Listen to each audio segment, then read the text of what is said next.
पञ्चाशदष्टोच्चसहस्रसङ्ख्या मेतच्छ्रुतं पञ्चपदं नमामि। अर्हन्ति भासयत्तं गर्धर्देवीं गन्त्यं सम्मं पडमामि भक्तियुक्तो सुदिनानि महुवै शिरसा इच्छाई बनते सुदभक्ति कौशों को तच्चालुचुं अंगुबंगे पाइने पाउडे परियम सुद पणमामियो पुब्बुगे चूलिया चेव सुत्थई थुई अमकाडिच कालम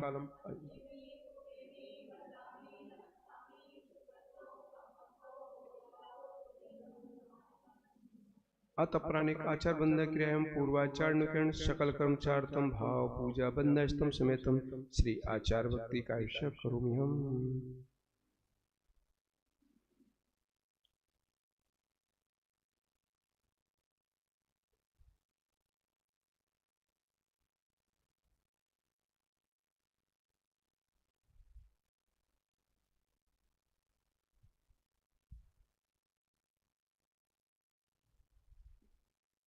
श्रुति जलत पार्घेभ्या सुपरमत भावना पटु मतिभ्या सुचनवो नमो गुरुभ्या गुरु गुरुभ्या।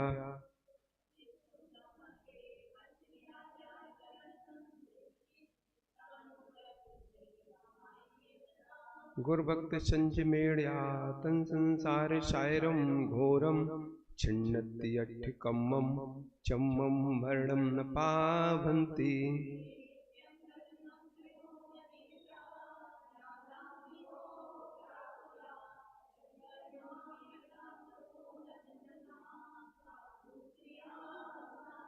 शीला प्रापरणा गुण प्रणा चंदार्कते जो मोक्षय द्वार कपाट पाटन भटा क्रीडन्तु मां साधुवा।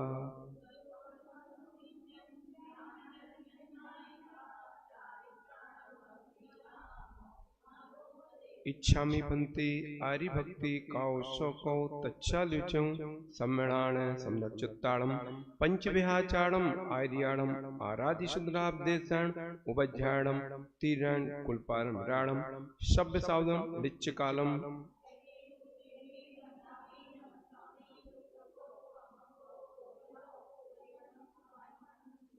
कल्पान्ते काले बचना विषया गुरूणां लोकोत्तराखिल गुणस्तननं प्रशंसा। स्वामी नमोस्तु शिरसा मनसा बचोमि दद्या शिवं विमलसा गरशूरिवर्या। तोभ्यं नमः रविसमा तव तेजकाये तोभ्यं नमः शशिसमुज्ज्वल वैभवाय तोभ्यं नमो दुरितजालविनाशनाय तोभ्यं नमो गुरुवीरागिशिवभाय तोभ्यं नमोस्तु भवुषा गरतारिणाय तोभ्यं नमोस्तु भवदुःखनिवारणाय। आध्यात्ममूर्ति गुरुदेव नमोस्तु तोभ्यम् आचार्यवर्य शुभिशुद्धे नमोस्तु तो।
ओम नमः सिद्धेभ्यः शतवेषु मैत्रीं गुडिषु प्रमोदं क्लिष्टेषु जीवेषु कृपापरत्वं माध्यस्थभावं विपरीतवृत्तौ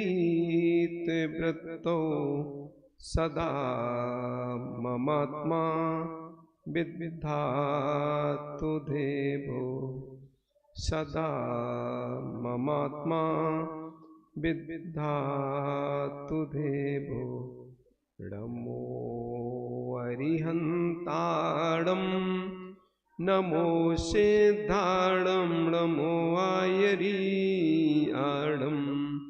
नमो वच्छायाणं नमो लोये संविसाहुणम।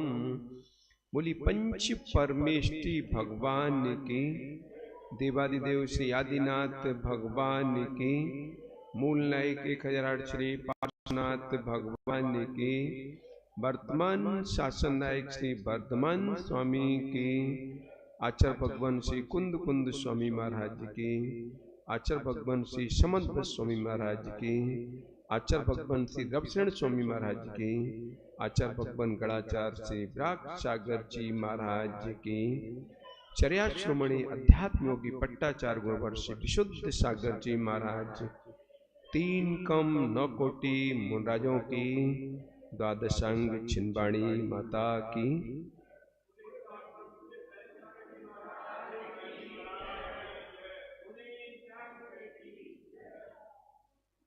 कल आपने सुना जित पद्मा जो पुरुष को भी देखना पसंद नहीं करती थी, उसने जब लक्ष्मण का रूप सौंदर्य देखा तो वशीभूत हो गई लक्ष्मण के हैं।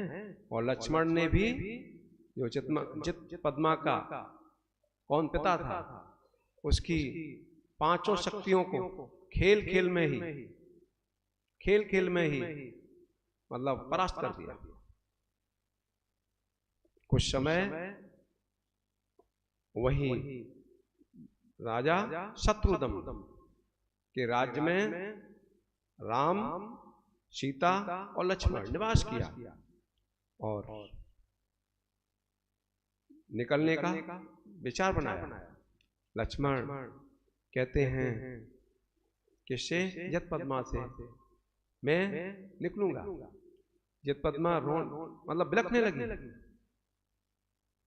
ये ब्रह में क्यों छोड़ के जा रहे हो?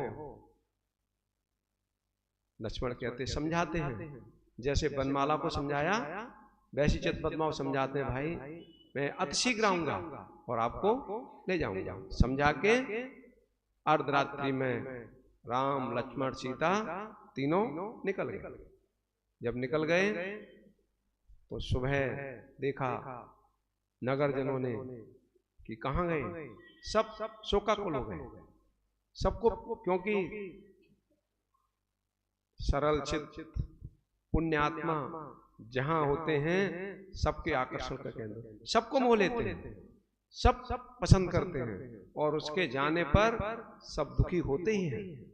ऐसे ही राम, लक्ष्मण और सीता के जानने पर भी सारा नगर शोकाकुल हो गया।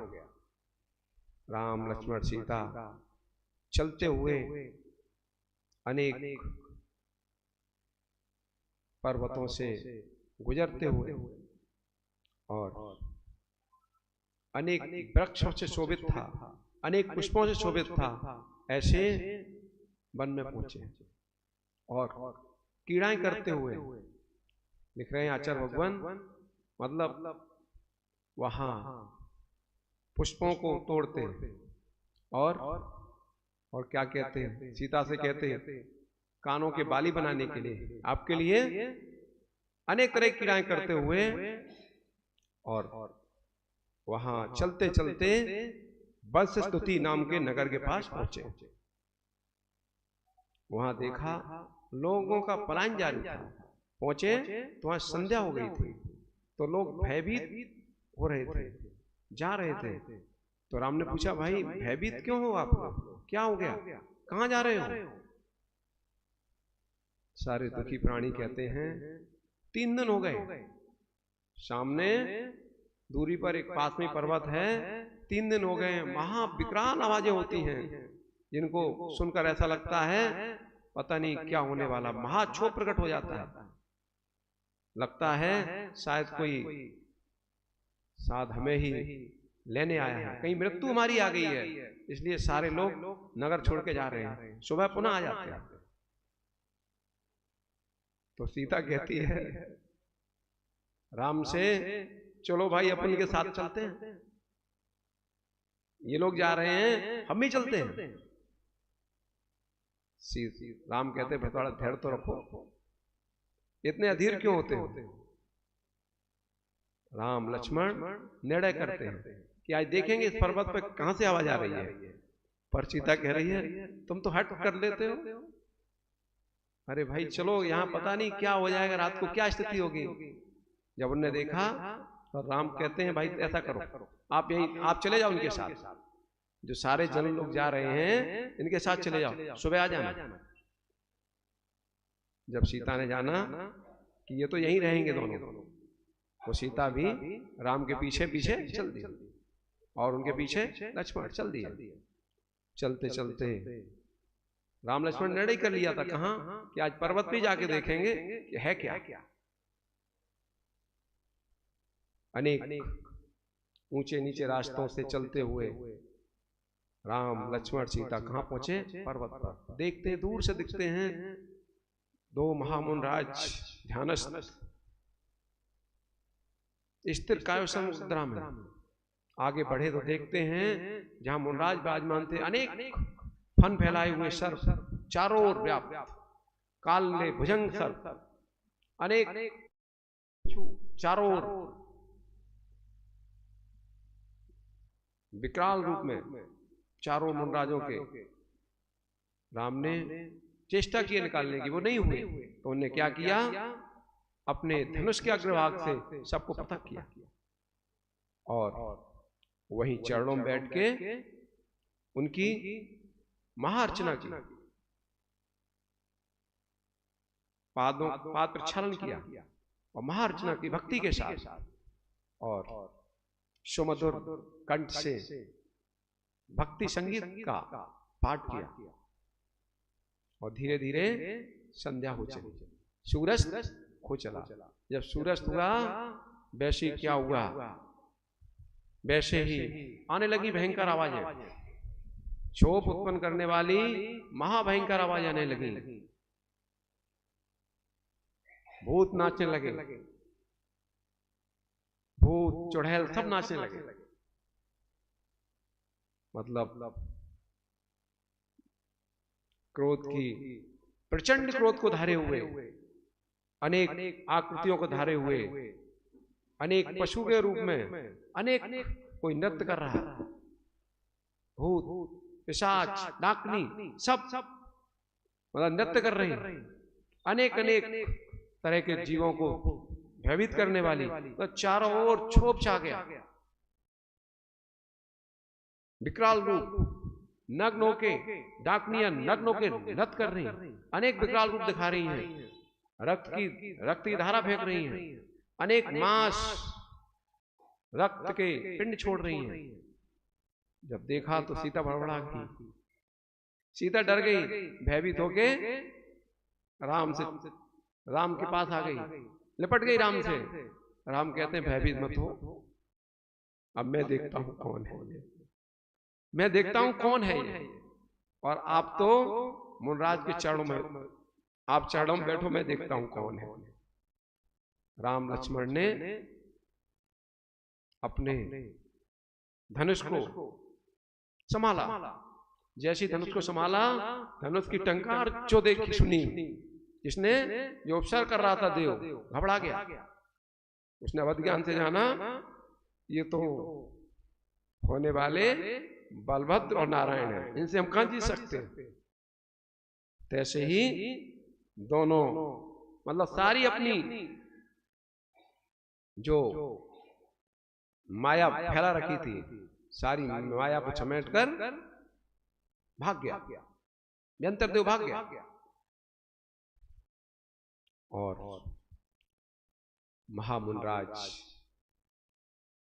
कौन? कुलभूषण और देशभूषण अल्प समय में जैसे ही उपसर्ग दूर हुआ और केवल ज्ञान उत्पन्न हो गया।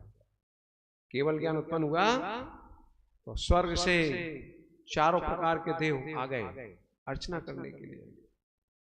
गंधकुटी बन गई, जय जयकार हो रही थी, जय जयकार हो रही। राम लक्ष्मण सीता भी भगवान की, केवली भगवान की वाणी सुनने लगे। अनेक पशु पक्षी मनुष्य देवलोक सब आने लगे समुद्र में। रामचंद्र पूछते हैं कि भगवान ये आपके ऊपर 3 दिन से उपसर्ग हो रहा था, 4 दिन से उपसर्ग हो रहा था, ये क्या कारण था? उपसर्ग का कारण क्या था? तो उसका उत्तर देते हैं, देवध्वनि खिलती है कि पद्म नाम के नगर में एक विजय नाम के राजा थे। राजा का नाम विजय, उनके धारिणी नाम की स्त्री थी। उसी नगर में उनका दूत था अमृतस्वर। इसके 2 पुत्र थे, उदित और मुदित। एक बार क्या हुआ, जो अमृतस्वर दूत था, अमृतस्वर दूत था, तो राजा ने उसको कार्य के लिए बाहर भेजा। तो उसके सन्निधि में पलने वाला एक उसका मित्र था, तो वशुभूति, वो भी उसके साथ गया, उसके पलता था। तो जब साथ गया तो उसने क्या किया, क्योंकि वो जो वशुभूति था, वशुभूति वो अमृतस्वर की जो स्त्री थी उससे आसक्त था। उसने क्या देखा, रास्ते में वशुभूति को मार दिया। अवसर पाके जिसकी रोटी खाता था, जिसके सानिध्य में रहता था, उसको मार दिया। और वापस आता नगर में कहता है कि अमृतस्वर ने हमें वापस भेज दिया है, और आके रहने लगा घर पे। और जो अमृतस्वर की स्त्री थी उपयोगा, वो कहती है कि पति को तो मार दिया, अब इन दोनों बेटों को भी निपटाओ, उदित और मुदित को। पर उदित को भी पहले संदेह तो था ही, और उदित की जो स्त्री थी उसको भी जो वशुभूति की वो भी परेशान थी संबंध को देख के। तो वो भी कह चुकी थी वो स्त्री से कि भाई, तो मतलब उदित को भी जानकारी थी। इधर क्या हुआ है, जब उपयोगा कह रही थी कि अब जो है उदित मुदित को भी खत्म कर दो, तो वहां उदित की सास, उदित की जो बहू थी, उसने सुन लिया, सास की बात को सुन लिया। कहती है उदित से कि भाई सावधान हो जाओ। जब उदित ने जाना, उदित मुदित ने सावधान हो गए। पहले तो उन्हें विश्वास नहीं हुआ क्या है, पर देखा तलवार उनके हाथ में, उदित के हाथ में। किसके हाथ में? वशुभूति के हाथ में। देखा तो निर्णय कर लिया और उदित ने मार दिया वशुभूति मर गया। और मरकर मिलेच्छ हुआ, मृत्यु हुई, मिलेच्छ हुआ। एक दिन उस नगर में, उद्यान में, बसंत तिलक उद्यान में, एक बार महामुनराज आचार्य भगवान का संग आया। तो वहां के जो उद्यान के रक्षक लोग थे, दौड़े दौड़े आए राजा के पास। राजा कहते हैं, राजन क्षमा करो, क्षमा करो, मेरे लिए तो कोई रास्ता नहीं है, इधर भी कुआ है, इधर भी खाई है, हमारी रक्षा करो। राजा कहते क्या हो गया? अरे बड़ी विकट विटंबना है, बड़ी महाकष्ट है, बड़ा संकट आ गया है। क्या हो गया? कि इधर तो उद्यान में मुनराज का संग आ गया है, और मैं तो उनको निकाल नहीं सकता, क्योंकि इनको निकालने में तो देव भी समर्थ नहीं है, मैं उनको तो निकाल नहीं सकता, परंतु आप कुपित होंगे, मेरे लिए तो कोई रास्ता नहीं, क्या करूं मैं। तो राजा कहते हैं परेशान मत हो, आप परेशान मत हो। और राजा को भी आश्चर्य हुआ और चल दिया, आश्चर्यचकित होके गर्भ धारण करते हुए चल दिया, हाथी पर सवार होके उद्यान की ओर चल दिया। जब पहुंचा उद्यान में और निर्गत मुनराज अपने अपने, कोई कायस्थ मुद्रा में थे, कोई पद्मासन मुद्रा में थे, अपने अपने प्रशस्त प्रणामों के साथ अपने ध्यान में लीन थे।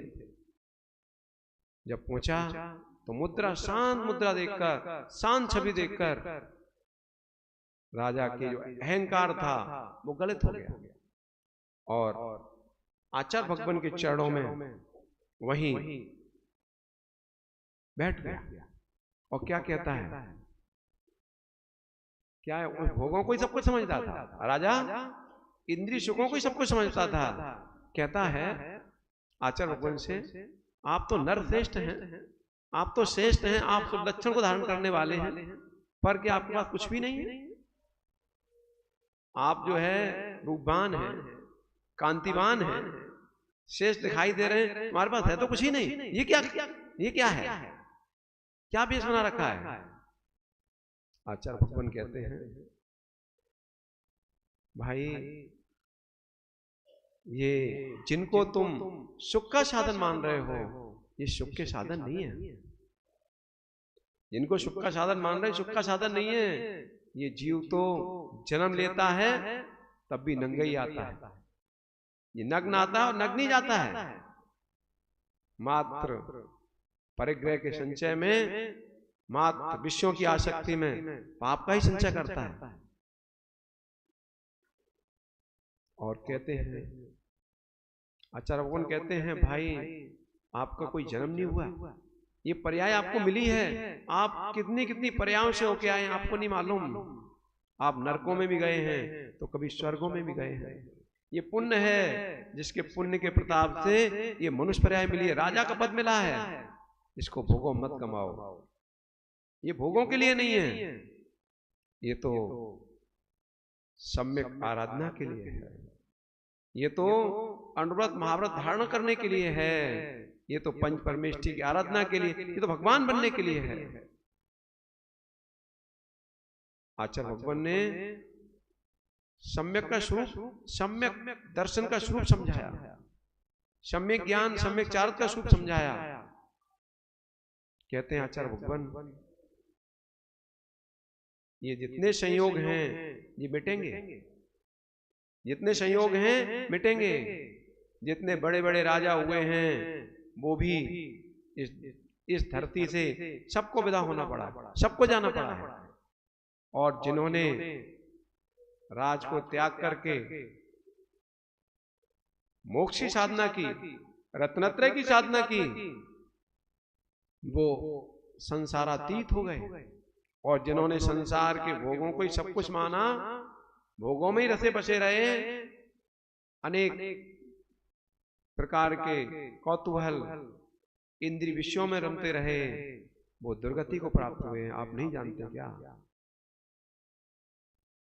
नरकों में क्या स्थिति है। ये जितने जीव दिखाई दे रहे हैं, 2 इंद्रिय, 3 इंद्रिय, 4 इंद्रिय, इन पर्यायों में आप नहीं गए क्या? ये वृक्ष दिख रहे हैं जो तुम्हें भोजन सामग्री देता है, इन पर्यायों में नहीं गए क्या? थोड़ा विचार करो। और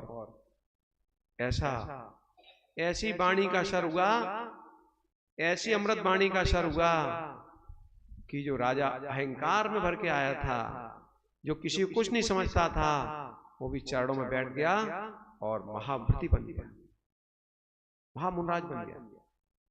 और जो 2 बेटे, किनके? दूत के, अमृतसर के 2 बेटे, उदित और मुदित, वो भी मुनराज बन गए और अपनी तपस्या में संलग्न हो गए। उदित मुदित दोनों एक साथ विहार करते हुए सम्य शिखर की यात्रा के लिए निकले। शाश्वत तीर्थ निर्माण स्थली सम्य सागर के लिए चले जा रहे थे। तो चलते चलते रास्ता भटक गए, एक भयंकर अटवी जंगल में पहुंच गए और वहां देखते हैं एक क्रूर म्लेच्छ। कौन? वही जिसको उदित ने मारा था, वही क्रूर म्लेच्छ हुआ था नहीं, वही चला आ रहा था। जैसे देखा उदित ने, उदित कहते मुझसे भाई समझ जाओ, ये सामने म्लेच्छ आ रहा है, मैंने हो सकता है किसी को सताया होगा, सावधान हो जाओ।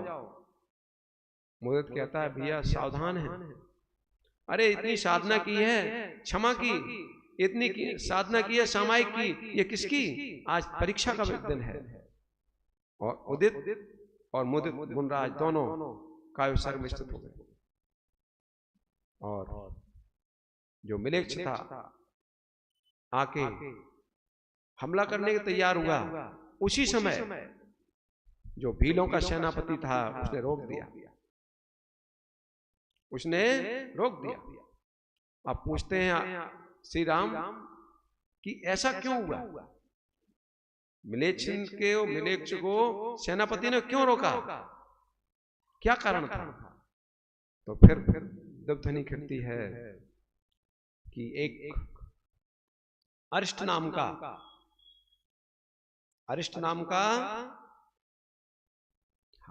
पूर्व में अरिष्ट नाम की, पूर्व में क्या था, एक यक्ष नाम का नगर था, नगर का नाम यक्ष। वहां सुरभ और कर्षक नाम के दो युवा रहते थे। एक दिन क्या हुआ, एक शिकारी पक्षी लेके जा रहा था पिंजड़े में, तो उसको शोपक और कर्षक ने धन देके ले लिया, उसको चुमक्त कर दिया। किसको? पक्षी को। और वो ही सुरभ और कर्षक कौन बने?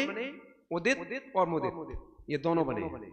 ये वही है जिन्होंने पक्षी को छुड़ाया था, ये वही दोनों युवा हैं। और जो शिकारी था वो हुआ है कौन? वसुभूति। वसुभूति मतलब जिसको उदित ने मारा था, मतलब इनके पिता का मित्र शिकारी हुआ। मतलब पहले भी क्रूर था, अभी भी क्रूर ही था। और जो पक्षी था, पक्षी कौन बना? म्लेच्छों का कौन? सेनापति। ये वही है, इसलिए ये वही पक्षी है, इसलिए बचाया है। उदित मुदित अब कहते हैं कि जो दोनों मुनराज फिर तपस्या करके, साधना करके, क्या नाम थे? उदित, महामुनराज उदित और मुदित, दोनों ही साधना करके, तपस्या करके स्वर्ग गए। और वसुभूति का जीव अनेक योनियों में घूमता रहा।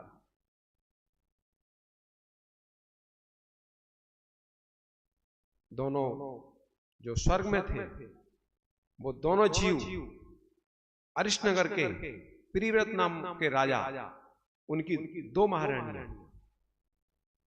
पहली महारानी के दो पुत्र हुए, एक का नाम था रत्नरथ, दूसरे का विचित्ररथ। ये दोनों पुत्र वही थे। कौन थे? जो स्वर्ग में थे, स्वर्ग में थे। और दूसरे महारानी के भी एक पुत्र हुआ। कौन? जो अग्निकेतु था, जिसको पूरे मारा था, कोटि योनियों में घूमता घूमता अग्निकेतु हुआ था। वहां से चेकर ये दूसरी मां के गर्भ में अनंदर नाम का पुत्र हुआ। जब राजा प्रिव्रत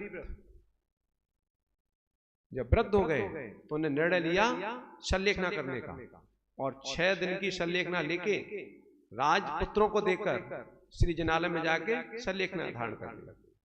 शल्यलेखना धारण करके स्वर्ग गए। और इधर क्या हुआ? तीनों पुत्र रत्नरथ, विचित्ररथ और अनंधर, तीनों राज करने लगे। एक दिन क्या हुआ?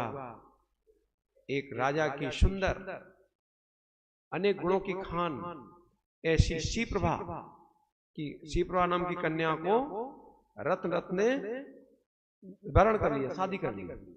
तो जो अनुंदर था उसको ईर्ष्या हो गई, उसको मतलब महान कष्ट हुआ। तो भाई भाई थे, सौतेले भाई थे भाई भाई, ये वही जीव थे, पूर्व के संस्कार भी थे। और अनुंदर युद्ध के लिए तैयार हो गया भाई के साथ। जब युद्ध के लिए तैयार हो गया तो महान युद्ध हुआ। युद्ध में दोनों भाइयों ने, रत्न रत्न ने और विचित्र रत्न ने अनुंदर को परास्त कर दिया। और परास्त ही नहीं किया, दंड देके 5 प्रकार के दंड देके देश से निकाल दिया। और अनुंदर चलते चलते एक तापसी हो गया, तापसी हो गया। और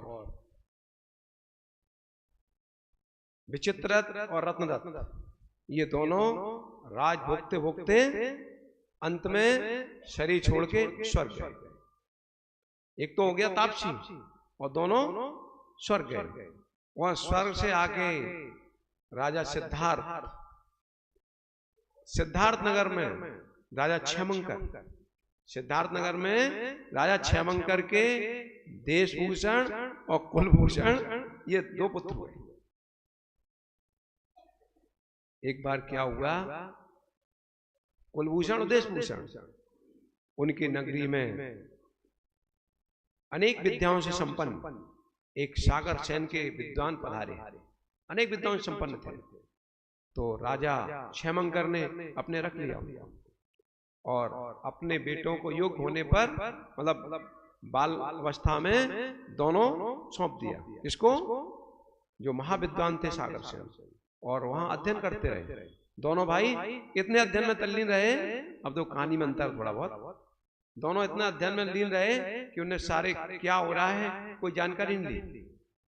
मतलब घर में क्या हो रहा है कोई जानकारी ली नहीं, अध्ययन में करते रहे, गुरुकुल में अध्ययन करते रहे।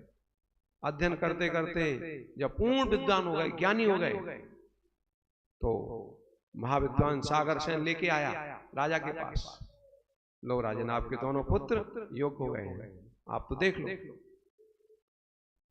और महा विभूति को पाके, महान महादक्षिणा को पाके जो सागर सेन विद्वान संतुष्ट हो गया। अब सुन रखा था देशभूषण और कुलभूषण कि पिता ने हमारे लिए अनेक राजकन्याएं बुला के रखी, शादी की तैयारी हो रही है। तो एक दिन दोनों चले आ रहे थे, कौन, कुलभूषण और देशभूषण, दोनों चले आ रहे थे। तो देखते हैं झरोके में देखते हैं सुंदर कन्या को, और दोनों ही मोहित हो जाते हैं। दोनों निर्णय करते हैं शादी तो हम ही इससे करूंगा, यदि भाई ने गड़बड़ किया तो मैं मार दूंगा। दूसरा कहता है शादी तो मैं ही करूंगा। मतलब दोनों संकल्पबद्ध हो गए, मतलब अंदर में यही संकल्प कर लिया शादी तो हम ही करेंगे। दूसरा सोच रहा है शादी मैं ही करूंगा। इधर जो बंदी जन थे वो गान गा रहे थे, कह रहे थे धन्य है राजा क्षयमंकर, धन्य है, मतलब गुणों के खान शक्तिशाली राजा क्षयमंकर की जय हो, जय हो उनके पुत्र कुलभूषण और देशभूषण की, और जय हो झरोकों में बैठी कमलोत्सवा, मतलब देवी की, कन्या की। जैसे सुना कुलभूषण और देवभूषण कुमार ने, अरे मैं क्या सोच रहा था, मैंने अपनी बहन के लिए ही ऐसा सोच लिया, और दोनों को बहराग हो गया, चल दिए। ठीक है, समय हो गया, कल चर्चा करेंगे। बोले आचार्य विश्वेश्वर सागर जी महाराज की।